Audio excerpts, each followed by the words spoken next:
Magandang gabi sa inyo. Bago ako magsimula, sa akin lang naman na komento lang to sa mga about na araw-araw ko napapanood sa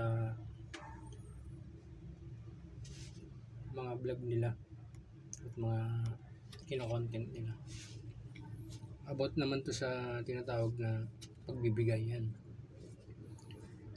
Sa ating mga Pilipino, likas talagang magbigay talaga at tumulong sa kapwa. Kasi yan talagang ugali natin.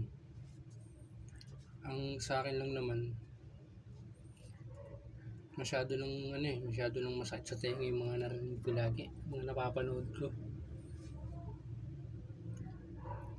So, gantong ang gusto ko iparating sana sa mga taong gustong tumulong, itulong nyo na lang sa iba. Nakarapat dapat talaga.